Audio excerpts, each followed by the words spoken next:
Hello everyone, स्वागत है आपका हमारे चैनल एसएससी बुक एसबी में। आज हम देखने वाले हैं अपनी योद्धा सीरीज़ में पॉलिटी की दूसरी क्लास, जो कि होने वाली संविधान की प्रस्तावना और संविधान के मुख्य स्रोत कौन कौन से हैं। तो इससे रिलेटेड हमारी क्लास होने वाली है। तो चलिए अपनी वीडियो को शुरू करते हैं।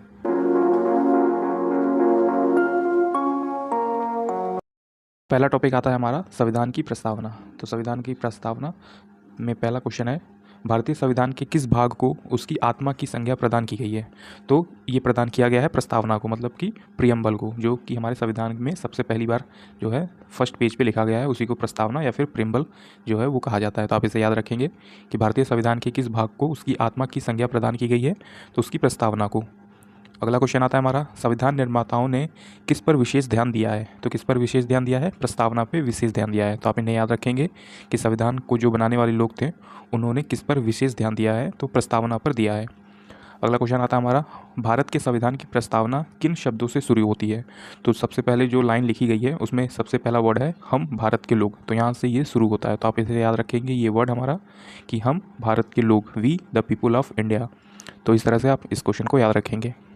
अगला क्वेश्चन आता है हमारा, भारत किस प्रकार का राष्ट्र है। तो भारत जो है वो किस प्रकार का राष्ट्र है, तो धर्मनिरपेक्ष राष्ट्र है। मतलब कि आप जो धर्म है उस सभी धर्मों का आप यहाँ पे पालन कर सकते हैं। यहाँ पे कोई एक विशेष धर्म जो है वो देश नहीं है कि यही एक धर्म फॉलो होगा, तो ऐसा इस देश में नहीं है। तो इसीलिए इसे कहा जाता है धर्मनिरपेक्ष राज्य है। अगला क्वेश्चन आता है, धर्मनिरपेक्ष का क्या अर्थ है। देखिए, वही जो अर्थ है कि सभी धर्मों का महत्व स्वीकार करना पड़ेगा, मतलब आप जो भी धर्म से है आपको वो धर्म महत्व स्वीकार करना है। अगला क्वेश्चन आता है, भारत एक धर्मनिरपेक्ष राज्य है, इसका मतलब है कि भारत राज्य किसी निश्चित धर्म का समर्थन नहीं करता। मतलब कि वो एक हिंदू या फिर मुसलमान, क्रिश्चियन ऐसे धर्म को बढ़ावा नहीं देता। आपका जो धर्म है आप उस धर्म के साथ हमारे देश में रह सकते हैं, आपको कोई भी समस्या नहीं होगी। अगला क्वेश्चन आता है हमारा, गणतंत्र राष्ट्र होता है। तो गणतंत्र राष्ट्र क्या होता है, जहाँ राज्य पर अध्यक्ष वंशागत रूप में न चुने गए, मतलब कि वहाँ पे ही आप राजा का बेटा राजा ऐसे न बने, वही गणतंत्र होता है। मतलब जहाँ पे लोग चुन के जाए, एक अध्यक्ष जो है वो अपने देश को चला रहा है, उसी का वंश आगे न आए, तो इसी को बोलते हैं गणतंत्र राष्ट्र। मतलब कि वो अध्यक्ष आगे आए जिसे वहाँ के जनता लोग स्वीकार करके भेजें, चुन करके भेजें, तो वही होता है गणतंत्र राष्ट्र, जहाँ पे वंशानुगत रूप में न चले। जैसे कि मेरे पापा अध्यक्ष बने, फिर मैं बनूंगा, फिर मेरा बेटा बनेगा, तो ये होता है कि वंशागत रूप में न होना। अगला है, भारतीय संविधान की प्रस्तावना में भारत को किस रूप में घोषित किया गया है। तो ये घोषित किया गया है एक संप्रभुत्व, समाजवादी, धर्मनिरपेक्ष और प्रजातांत्रिक गणराज्य। तो आप इसे याद रखेंगे कि भारतीय संविधान की प्रस्तावना में भारत को किस रूप में घोषित किया गया है, तो एक प्रभु संपन्न, समाजवादी, धर्मनिरपेक्ष, प्रजातांत्रिक गणराज्य के रूप में। अगला क्वेश्चन आता है हमारा, भारत एक गणतंत्र है, इसका क्या अर्थ है। भारत में वंशागत शासक नहीं है। तो आपने इसे याद रखा कि भारत एक गणतंत्र राज्य है जहाँ लोगों को चुनकर भेजा जाता है, तो वही जो है भारत में वंशागत शासक नहीं है। अगला क्वेश्चन आता है हमारा, कौन सा शब्द भारत के संविधान में उद्देशिका में नहीं है। तो लोक कल्याण जो शब्द है वो भारत की उद्देशिका में नहीं है। तो आप इसे याद रखेंगे कि भारत के संविधान में जो उद्देशिका में नहीं है वो शब्द है लोक कल्याण। अगला क्वेश्चन आता है, कल्याणकारी राज्य का उद्देश्य क्या है। जो कल्याणकारी राज्य है उसका उद्देश्य क्या होता है, कमज़ोर वर्गों के कल्याण का सब प्रबंध करना। तो आपने इसे याद रखा कि जो कमज़ोर वर्ग में है उनका कल्याण का प्रबंध करना, मतलब उनको और अच्छा कैसे बनाया जाए, यही एक कल्याणकारी राज्य का उद्देश्य होता है। अगला क्वेश्चन आता है हमारा, भारत को एक गणराज्य मुख्य रूप से माना जाता है क्योंकि राजाध्यक्ष का चुनाव होता है। मतलब कि जो भी अध्यक्ष होगा, जो भी देश को चलाएगा, उसका एक चुनाव किया जाना जरूरी है। इसी को कहा जाता है कि आप एक गणराज्य देश है। तो इसी तरह भारत भी हमारा एक क्या है कि गणराज्य देश माना जाता है। अगला क्वेश्चन आता है हमारा, भारतीय संविधान में समवर्ती सूची किससे संविधान से ली गई है। जो भारत के संविधान में समवर्ती सूची है वो किस संविधान से लिया गया है। तो आप इसे याद रखेंगे, ये काफ़ी इंपॉर्टेंट क्वेश्चन है। ये लिया गया है ऑस्ट्रेलिया से। तो आपने याद रखा कि भारतीय संविधान की समवर्ती सूची ली गई है ऑस्ट्रेलिया से। अगला क्वेश्चन आता है, भारत में लौकिक सार्वभौमिकता है क्योंकि संविधान की प्रस्तावना प्रारंभ होती है हम भारत के लोग शब्दों से। तो आपने इसे याद रखा कि संविधान की जो प्रस्तावना है वो कहाँ से स्टार्ट होती है, हम भारत के लोगों से, इन शब्दों से स्टार्ट होती है। अगला क्वेश्चन आता है, भारतीय संविधान की प्रस्तावना में जिन आदर्शों एवं उद्देश्यों की रूपरेखा दी गई है उन्हीं आगे व्याख्या की गई है मूल अधिकार में, राज्य के नीति निर्देशक सिद्धांत में एवं मूल कर्तव्यों में। तो इसका मतलब ये है कि जो प्रस्तावना में छोटे छोटे पॉइंट दिए गए हैं उन्हीं को आगे विस्तार से बताया गया है। जैसे कि मूल अधिकार में बताया गया है, राज्य के नीति निर्देशक तत्व में बताया गया है कि ये क्या है, और फिर मूल कर्तव्यों में बताया है कि हमें इस तरह से कैसे पालन करना चाहिए। तो यही इसकी मूल व्याख्या आगे जो है संविधान में लिखी गई है। अगला क्वेश्चन है हमारा, किस वर्ष भारत एक प्रभु संपन्न प्रजातांत्रिक गणराज्य बना? तो प्रभुत्व संपन्न प्रजातांत्रिक गणराज्य बना 1950 में। तो आप इसे याद रखेंगे कि भारत एक प्रभु संपन्न प्रजातांत्रिक गणराज्य बना 1950 में। अगला टॉपिक है हमारा, भारत की संविधान की कुछ विशेषताओं से। तो आप इसे याद रखेंगे। इसी में अगला क्वेश्चन है, विश्व का सबसे बड़ा लिखित एवं सर्वाधिक व्यापक जो संविधान किस देश का है? तो ये भारत का है। तो आप इसे याद रखेंगे कि सबसे बड़ा लिखित संविधान जो है वो हमारे भारत देश का है। अगला क्वेश्चन आता है, भारत के संविधान में भारत को माना गया है, क्या माना गया है? राज्यों का एक संघ। तो बहुत सारे राज्य मिलकर हमारे भारत देश को बनाते हैं। अगला क्वेश्चन आता है हमारा, भारत एक धर्मनिरपेक्ष देश है, इसका तात्पर्य क्या है? मतलब कि धर्मनिरपेक्ष का क्या जो अर्थ है वो क्या होता है? जिसका राज्य स्तर पर कोई धर्म ना हो, मतलब कि इस देश में हमारे इस धर्म को फॉलो नहीं करना है, आपको ये मानना नहीं है, आपको पूरी तरह फ्रीडम है, आप किसी भी धर्म के हो, आप यहाँ पे रह सकते हो। तो यही एक धर्मनिरपेक्ष देश की सबसे बड़ी पहचान होती है। अगला क्वेश्चन आता है हमारा, भारत किस प्रकार का देश है? भारत एक संसाधमक प्रजातंत्र है। तो आप इसे याद रखेंगे कि भारत किस प्रकार का देश है? तो भारत एक संसाधमक प्रजातंत्र देश है। अगला क्वेश्चन है हमारा, भारतीय संविधान का स्वरूप किस प्रकार का है? तो भारतीय संविधान का स्वरूप किस प्रकार का है? संरचना के संघात्मक, भावना में एकात्मक। तो आप इसे याद रखेंगे कि भारतीय संविधान का जो स्वरूप है वो किस प्रकार का है? तो संरचना के संघात्मक, भावना में एकात्मक रूप से है। अगला क्वेश्चन आता है हमारा, भारतीय संविधान पर सबसे अधिक प्रभाव किसका पड़ा? तो ये सबसे अधिक प्रभाव पड़ा भारत सरकार अधिनियम 1935 का। तो आप इसे याद रखेंगे कि भारतीय संविधान पर सबसे अधिक प्रभाव पड़ा था भारत सरकार अधिनियम 1935 का। अगला क्वेश्चन आता है हमारा, भारतीय संविधान में कितने आर्टिकल्स हैं? तो भारतीय संविधान में इस समय 350 से भी अधिक आर्टिकल हैं। तो आप इसे याद रखेंगे कि इस समय 350 से भी अधिक आर्टिकल हैं। अगला क्वेश्चन आता है हमारा, भारत में किस प्रकार की शासन व्यवस्था अपनाई गई? तो ये किस प्रकार की शासन व्यवस्था अपनाई गई है? तो ब्रिटिश संसाधमक प्रणाली से, क्योंकि उन्हीं लोगों ने हम पर राज किया था, तो इसी तरह वहाँ के जो शासन व्यवस्था थी वही भारत देश ने अपना लिया है, ब्रिटिश संसाधमक प्रणाली ने। अगला क्वेश्चन है, भारतीय राजनीतिक व्यवस्था में सर्वोच्च है क्या? संविधान। तो संविधान से ऊपर कुछ भी नहीं है, इसलिए इसे सबसे ज़्यादा सर्वोच्च माना गया है। तो आप इसे याद रखेंगे कि भारतीय राजनीतिक व्यवस्था में सबसे सर्वोच्च होता है संविधान हमारा। अगला है, भारतीय संविधान में वृहद होने का कारण क्या है? तो भारतीय संविधान में वृहद होने का कारण है इसमें संघ तथा राज्य दोनों सरकार का विधान है। मतलब कि जो भारतीय संविधान है उसमें राज्य का और संघ का, दोनों सरकारों का संविधान मौजूद है कि सरकार किस तरह से अपने राज्य में काम करेगी और अपने संघ में काम करेगी, ये सभी जो है वो संविधान में लिखा गया है बहुत ही अच्छे तरीके से। अगला क्वेश्चन आता है हमारा, भारतीय संविधान का अभिभावक कौन है? तो भारतीय संविधान का अभिभावक कौन होता है? तो ये सर्वोच्च न्यायालय होता है। तो आप इसे याद रखेंगे कि भारतीय संविधान का अभिभावक होता है सर्वोच्च न्यायालय। अगला क्वेश्चन आता है इसी में, भारत में वयस्क मताधिकार की उम्र सीमा क्या है? तो ये उम्र सीमा इस समय 18 वर्ष है। तो आप इसे याद रखेंगे कि भारत में वयस्क मताधिकार की उम्र सीमा है इस समय 18 वर्ष। अगला क्वेश्चन आता है, भारतीय संघीय व्यवस्था की एक विशेषता है, जो भारतीय संघीय व्यवस्था है उसकी एक विशेषता क्या है? कि ये संविधान की सर्वोच्चता। तो आप इसे याद रखेंगे कि भारतीय संविधान व्यवस्था की एक विशेषता है संविधान की सर्वोच्चता, मतलब संविधान को यहाँ पे सबसे ऊपर माना जाता है, जो संविधान ने कह दिया वही होना लगभग तय होता है, निश्चित होता है। अगला क्वेश्चन आता है हमारा, भारत के संविधान में संघीय शब्द की जगह किन शब्दों को स्थान दिया गया है? तो राज्यों का संघ ये शब्द दिया गया है। तो आप इसे याद रखेंगे कि संघीय शब्द की जगह राज्यों का संघ इस शब्द से बुलाया गया है या फिर इस शब्द को यूज़ किया गया है। अगला क्वेश्चन आता है हमारा, भारतीय संविधान में कितनी सूचियां या फिर लिस्ट हैं? तो कितनी सूचियां हैं? तो ये 3 सूचियां हैं, जैसे कि राज्य सूची, संघ सूची और समवर्ती सूची। तो ये तीनों सूचियां आप इसे याद रखेंगे। भारतीय संविधान में कितनी सूचियां हैं? तो 3 सूचियां हैं, जैसे राज्य सूची, संघ सूची और समवर्ती सूची। अगला क्वेश्चन आता है, भारत का संविधान अपना प्राधिकरण किससे प्राप्त करता है? तो भारत की जनता से। तो आप इसे याद रखेंगे कि भारत का संविधान अपना प्राधिकरण प्राप्त करता है भारत की जनता से। अगला क्वेश्चन है हमारा, भारत में वैध प्रभुत्व सत्ता निहित है, तो किसमें? संविधान में। तो आप इसे याद रखें कि भारत में वैध प्रभु सत्ता निहित है संविधान में। अगला क्वेश्चन है, भारतीय संविधान की संरचना किस प्रकार की है? तो कुछ एकात्मक और कुछ कठोर। तो आप इसे याद रखेंगे कि उसकी संरचना किस प्रकार की है? तो कुछ एकात्मक है और कुछ कठोर है। अगला क्वेश्चन आता है, लिखित संविधान की अवधारणा ने सर्वप्रथम कहाँ जन्म लिया? तो ये फ्रांस में लिया था। तो फ्रांस में आप इसे याद रखेंगे कि फ्रांस का भी संविधान जो है वो हमारी भारत की तरह लिखित संविधान है। तो यही आपसे पूछा गया है कि सबसे पहला लिखित संविधान जो है वो कहाँ से आया? तो फ्रांस से आया, क्योंकि फ्रांस ने भी अपने संविधान को लिखित तौर पर रख रखा है। अगला क्वेश्चन है, अक्षात्मक शासन का उदय सर्वप्रथम किस देश में हुआ? तो ये अमेरिका में हुआ। तो अक्षात्मक शासन का उदय सर्वप्रथम कहाँ हुआ? तो यूनाइटेड स्टेट ऑफ अमेरिका, मतलब कि संयुक्त राज्य अमेरिका में हुआ था। अगला क्वेश्चन आता है हमारा, भारतीय संघवाद को किसने सहकारी संघवाद कहा? तो ये जी ऑस्टिन ने कहा था। तो ये काफ़ी इंपॉर्टेंट क्वेश्चन है, आप इसे याद रखेंगे कि भारतीय संघवाद को किसने सहकारी संघवाद कहा? तो ये कहा था जी ऑस्टिन ने। अगला क्वेश्चन आता है हमारा, कौन सी विशेषताएं भारतीय संघ और अमेरिकी संघ दोनों में साझी हैं, मतलब कि दोनों में सेम है, जो भारतीय संघ में भी है जो अमेरिकी संघ में भी है। तो ये कौन सी दोनों विशेषताएं हैं? तो संविधान की व्याख्या के लिए संघीय उच्चतम न्यायालय, तो आप इसे याद रखेंगे कि संविधान की व्याख्या के लिए संघीय उच्चतम न्यायालय जो है वो दोनों में कॉमन है, जैसे कि भारतीय संघ में भी यही होता है और अमेरिकन संघ में भी यही होता है। तो संविधान की व्याख्या के लिए संघीय उच्चतम न्यायालय होना चाहिए। अगला क्वेश्चन आता है हमारा, भारत में सर्वोच्च माना गया है तो संविधान को माना गया है। इसी तरह अगला है, भारतीय संविधान का आप किस प्रकार वर्णन करेंगे? तो विश्व की सबसे विस्तृत संविधानों में से एक है, मतलब कि विश्व के सबसे बड़े और लिखित संविधानों में से एक है हमारे भारत का संविधान।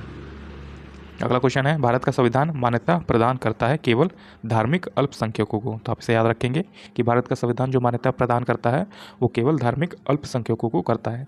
अगला टॉपिक आता है, ये काफ़ी इंपॉर्टेंट टॉपिक है, इससे आपके एग्जाम्स में जो है वो काफ़ी क्वेश्चन आते हैं। जैसे कि इस टॉपिक का नाम है संविधान के स्रोत, मतलब हमारे संविधान में, हमारे भारत के संविधान में कौन सी चीज़ें कहाँ से ली गई हैं। तो ये एग्जाम्स में काफ़ी पूछे जाते हैं। तो इसमें हमारा जो पहला क्वेश्चन आता है वो आता है, भारतीय संविधान में मौलिक कर्तव्य का विचार कहाँ से लिया गया? मौलिक कर्तव्य मीन्स होता है फंडामेंटल ड्यूटीज़, तो आप इसे याद रखेंगे, ये रूस से लिया गया है। तो आपने याद रखा कि मौलिक कर्तव्य कहाँ से लिया गया है, जिसे फंडामेंटल ड्यूटीज़ कहते हैं, तो ये लिया गया है रूस के संविधान से। फिर इसी में अगला क्वेश्चन है हमारा, जो राज्य के नीति निर्देशक तत्व होते हैं वो कहाँ से लिए गए हैं हमारे संविधान में? तो ये आयरलैंड से लिया गया है। तो आपने इसे याद रखा कि भारतीय संविधान में राज्य के नीति निर्देशक तत्व, जिसे DPSB भी कहते हैं, तो ये आयरलैंड से लिया गया है। इसी तरह मौलिक अधिकार का उल्लेख किस देश से लिया गया है? तो ये अमेरिका से लिया गया है। मौलिक अधिकार मीन्स होता है फंडामेंटल राइट, तो आप इसे याद रखेंगे कि फंडामेंटल राइट जो है वो अमेरिका से है और फंडामेंटल ड्यूटीज़ जो है वो रूस के संविधान से है। तो इन दोनों में काफ़ी कन्फ्यूज़न हो जाता है कि मौलिक कर्तव्य और मौलिक अधिकार। तो इसी तरह मौलिक कर्तव्य फंडामेंटल ड्यूटीज़, जो ड्यूटी है वो रूस से है और जो राइट है वो अमेरिका से है, और जो DPSP है वो आयरलैंड से है। अगला क्वेश्चन आता है हमारा, भारतीय संविधान में संघीय व्यवस्था को किस देश के संविधान से लिया गया है? तो ये ब्रिटेन से लिया गया है। संघीय व्यवस्था आप याद रखेंगे कि भारतीय संविधान में संसदीय व्यवस्था लिया गया है ब्रिटेन से। अगला क्वेश्चन आता है हमारा, भारत के संविधान निर्माताओं ने न्यायिक पुनरावलोकन के विचार को ग्रहण किया अमेरिका से। तो आप इसे याद रखेंगे कि भारत के संविधान निर्माताओं ने न्यायिक पुनरावलोकन के विचार को ग्रहण किया अमेरिका से। कानून के समक्ष संरक्षण वाक्य कहाँ से लिया गया है? तो कानून के समान संरक्षण वाक्य ये लिया गया है, ये भी अमेरिका से लिया गया है। इसी तरह है भारतीय संविधान के राज्य के नीति निर्देशक तत्व, ये मैंने आपको ऊपर बता दिया, तो ये DPSP जो है ये भी आयरलैंड से लिया गया है। तो आप इसे याद रखेंगे कि DPSP कहाँ से लिया गया है? आयरलैंड से लिया गया है, जिसे राज्य के नीति निर्देशक तत्व भी कहा जाता है। अगला क्वेश्चन आता है हमारा, राज्यसभा के गठन में प्रतिभा, अनुभव एवं सेवा को प्रतिनिधित्व देने में भारतीय संविधान निर्माताएं किस देश से प्रभावित हुए थे? तो ये आयरिश गणतंत्र से प्रभावित हुए थे। तो आप इसे याद रखेंगे कि राज्यसभा के गठन में प्रतिभा, अनुभव एवं सेवा को प्रतिनिधित्व देने में भारतीय संविधान निर्माताओं ने किस देश से प्रभावना ली थी, मतलब प्रभावित हुए थे? तो ये आयरिश गणतंत्र से हुए थे। अगला क्वेश्चन आता है हमारा, संविधान के संरक्षक के रूप में सर्वोच्च न्यायालय का अधिकार विश्व के किस संविधान से लिया गया है? तो ये अमेरिका के संविधान से लिया गया है। भारतीय संविधान में समवर्ती सूची किसके संविधान से ली गई है? तो समवर्ती सूची ली गई है ऑस्ट्रेलिया से। तो आप इसे याद रखेंगे कि समवर्ती सूची कहाँ से ली गई है? तो ये ऑस्ट्रेलिया के संविधान से लिया गया है। अगला क्वेश्चन आता है हमारा, भारतीय संविधान में मूल कर्तव्यों को शामिल करने का विचार जो है वो किस देश से लिया गया?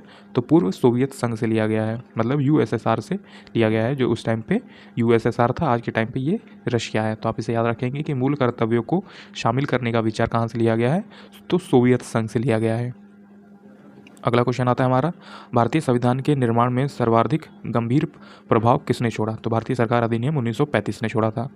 अगला क्वेश्चन आता है हमारा, भारतीय संविधान में संघवाद किस देश से लिया गया? तो संघवाद लिया गया है कनाडा से। तो आप इसे याद रखेंगे कि भारतीय संविधान में संघवाद किस देश से लिया गया है? तो कनाडा से लिया गया है। अगला है, संघात्मक शासन व्यवस्था को सर्वप्रथम किस देश ने अपनाया? तो ये अपनाया था कनाडा ने। अगला क्वेश्चन आता है हमारा, भारत की संसदीय प्रणाली किससे प्रभावित है?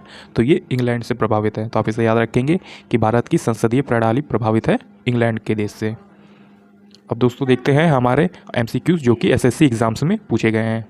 वीडियो में आगे बढ़ने से पहले दोस्तों एक इंपॉर्टेंट इन्फॉर्मेशन आप सभी के लिए, अगर आप 2025 एसएससी एग्जाम्स की तैयारी कर रहे हैं, चाहे वो सीजीएल हो, सीपीओ हो, सीएचएसएल, एमटीएस, जीडी, स्टेनो या फिर सिलेक्शन पोस्ट, तो आपके लिए इंग्लिश वोकेबलरी की बुक काफ़ी यूज़फुल हो सकती है। ये बुक जो है वो ई बुक है, आपको इसका पीडीएफ मिल जाएगा मात्र 39 रुपीज़ में। आप अगर हमें नीचे व्हाट्सअप नंबर दिया है उस पर मैसेज करेंगे तो ये ई बुक आपको मात्र 39 रुपीज़ में मिल जाएगी। इस बुक में हमने दिया है आपको one word substitution, idiom and phrases, synonym, antonym और फ्रेजल वर्ब। जैसा आप सभी जानते हैं फ्रेजल वर्ब भी बहुत ज़्यादा इंपॉर्टेंट हो गया अभी एसएससी एग्जाम्स में। 1 से 2 क्वेश्चन आपको इंग्लिश में फ्रेजल वर्ब से देखने को मिल जाएंगे, तो ये काफ़ी यूज़फुल बुक होने वाली है। इसमें आप देख लीजिए कि आपको सभी चीज़ें जो है, सभी टॉपिक वो अल्फ़ाबेटिकल ऑर्डर में देखने को मिल जाएंगे और इसमें काफ़ी अच्छी खासी मात्रा में सभी टॉपिक हैं, तो आपको इसमें कोई भी ज़्यादा दिक्कत नहीं आएगी। इसमें आपको प्री और मेंस सभी तरीके के एग्जाम्स में रिलेटेड जो भी क्वेश्चन पूछे गए हैं वो सभी इसमें ऐड मिलेंगे। जैसा कि सिनोनिम, एंटोनिम आप देख सकते हैं, फ्रेजल वर्ब आप देख सकते हैं, ये भी अल्फ़ाबेटिकल ऑर्डर में जो है वो सभी दिया हुआ है। तो जैसा कि आप सभी ने देखा कि ये बुक हमारी मात्र 39 रुपीज़ में है। आप चाहें तो ये बुक आप हमसे व्हाट्सअप नंबर पर मैसेज करके ले सकते हैं, जो कि सिर्फ 39 रुपीज़ में आपको मिल जाएगी। ये काफ़ी यूज़फुल बुक है जो आपकी एसएससी एग्जाम्स में इंग्लिश वोकेबलरी वाले जो पोर्शन है उसको बहुत ही अच्छे से कंप्लीट कर सकती है। पहला क्वेश्चन आता है हमारा जो कि है भारतीय संविधान में शोधन का प्रस्ताव निम्नलिखित में से किस संविधान से लिया गया है।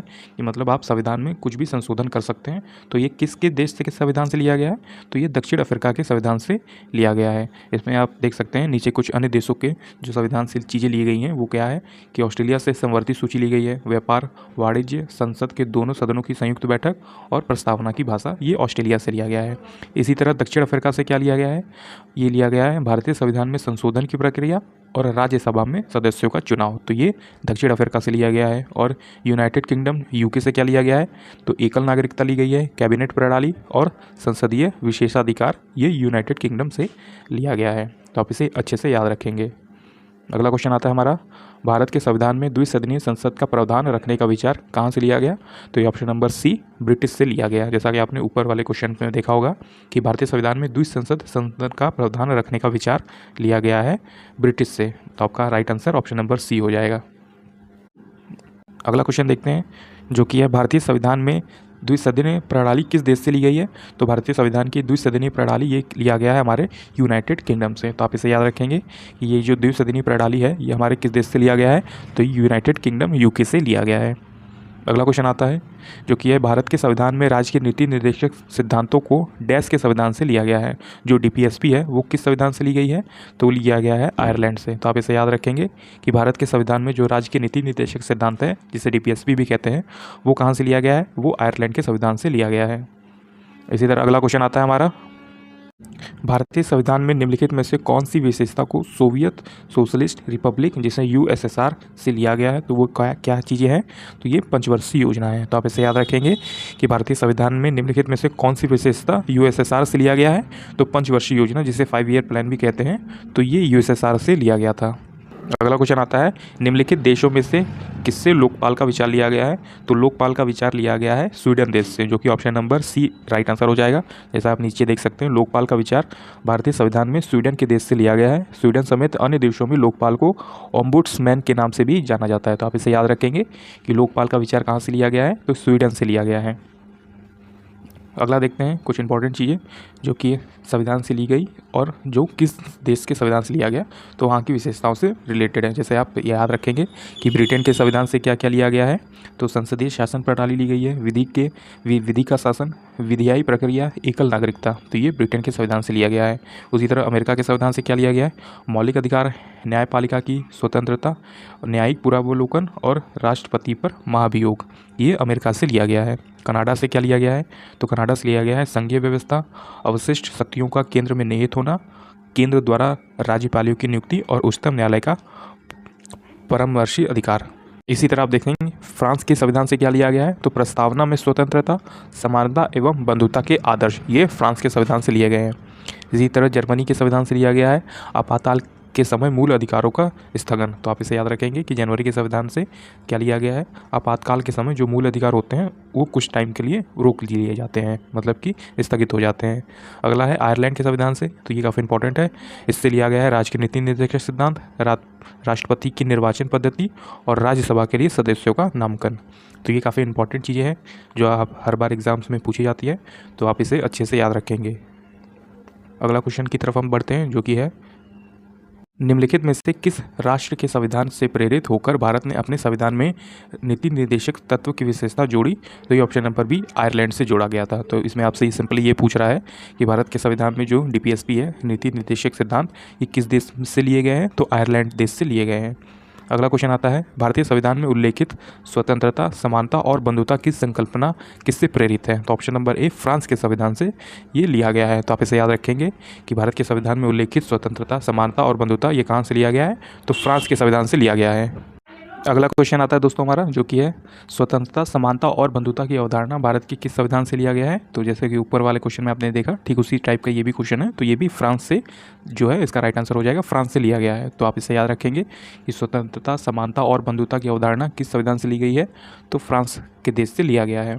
अगला क्वेश्चन आता है हमारा, कौन से संविधान से जो राज्य के नीति निर्देशक तत्व हो ये लिया गया है? तो ऑप्शन नंबर सी, आयरिश संविधान से ये चीज़ें ली गई हैं। तो आप देख सकते हैं कि कितने क्वेश्चन जो है वो रिपीट होते रहते हैं। तो आने वाले एग्जाम्स में भी जो ये क्वेश्चन है ये ज़रूर रिपीट होंगे। तो आप इन सभी क्वेश्चंस को अच्छे से याद करके जाएंगे अपने एग्जाम्स के लिए। अगला क्वेश्चन आता है, भारत में एकल नागरिकता की अवधारणा निम्नलिखित में से किस देश से ली गई है? तो ये यूके से लिया गया है। जैसे इंग्लैंड आप समझ सकते हैं। तो आप इसे याद रखेंगे कि एकल नागरिकता लिया गया है यूनाइटेड किंगडम, या फिर ऑप्शन में अगर यूके ना हो तो इंग्लैंड होगा। तो आप राइट आंसर इंग्लैंड हो जाएगा। अगला क्वेश्चन आता है हमारा, निम्नलिखित में से कौन सा शब्द भारत के संविधान की प्रस्तावना में गणराज्य या फिर रिपब्लिक शब्द से पहले नहीं आता? तो ये जो ऑप्शन नंबर डी, संघीय है, ये शब्द इससे पहले नहीं आता। तो आप इसे याद रखेंगे कि संघीय शब्द भारत के संविधान की प्रस्तावना में गणराज्य शब्द से पहले नहीं आता।